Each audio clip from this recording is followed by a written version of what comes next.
Well, hello. Today we're going to change out a bath fan and make it bigger. I have changed out the motor in this in a previous video. If you want to check that out, click on the link above. So let's go to the store and look at a fan. So we want to do the highest CFM and the quietest sound.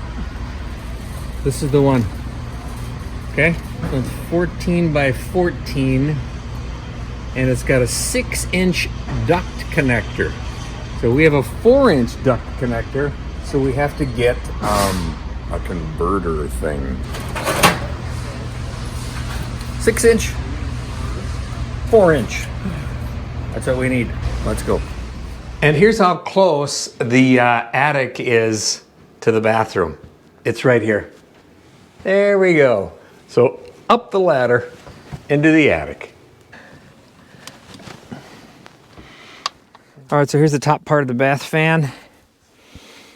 Cleared away the insulation.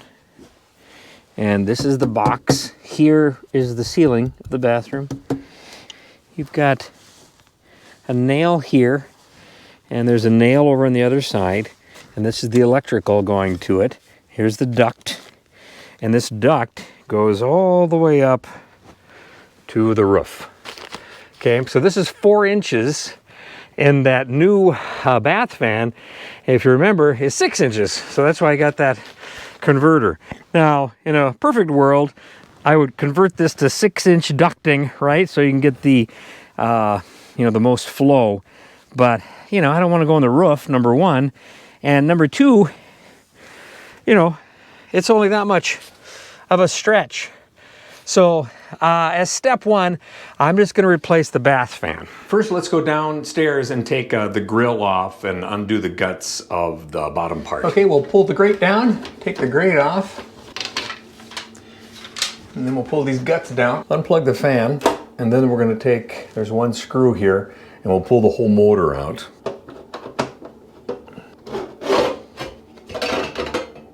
Yikes! Then the electric part, so this isn't live because the switch is off for the fan. So don't worry about getting zapped and when you take this stuff apart. See, look how small that opening is. These are the two wires. This is the ground. The ground was attached, to the housing. So we'll undo these two wires. Yeah, okay, we're ready to go. We'll go up in the attic now and take the box out. Okay, back in the attic. We're gonna take off these little nails here. The big crowbar. Hopefully get in there, get those out of there.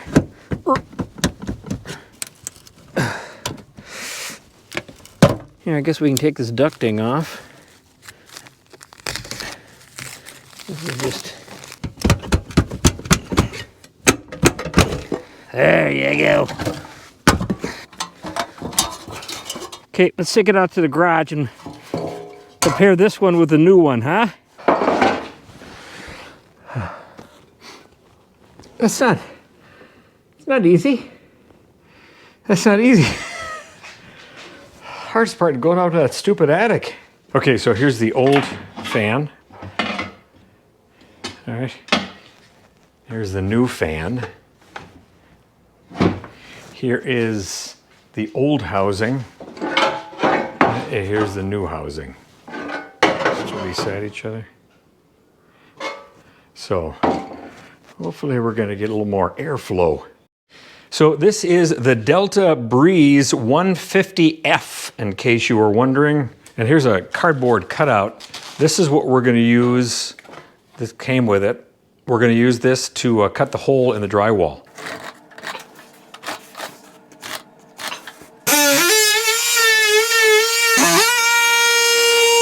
Look how much bigger this hole is going to be than that one.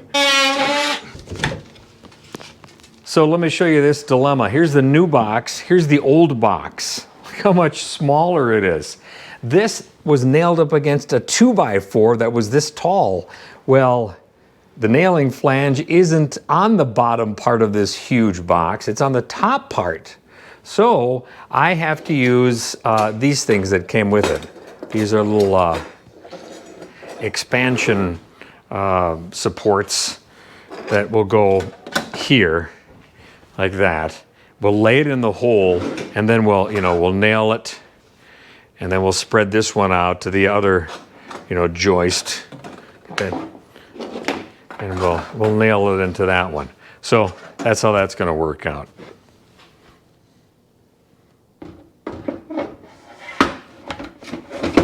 Put it down. And then we'll just put the screws in. Screw here. There's one over there. And then I think there's one there.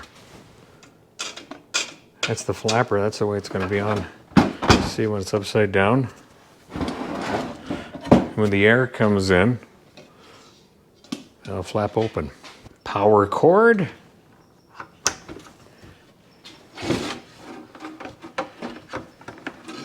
Okay, that's ready to go. Let's go bring it up into the attic.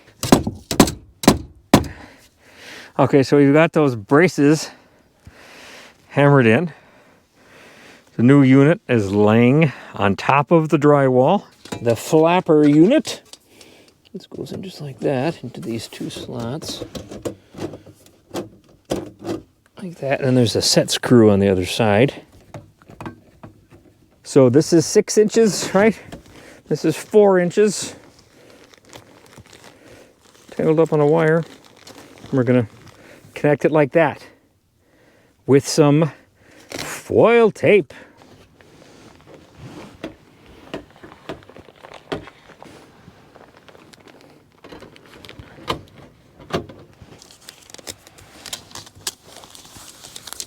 Okay, then we'll undo this. And he can reuse the plastic thing. Attach the ground. White wire. Black wire. Shove everything back in the hole.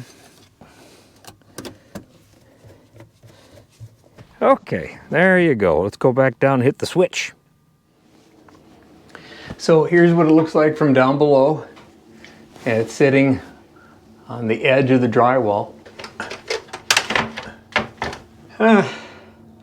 We're done.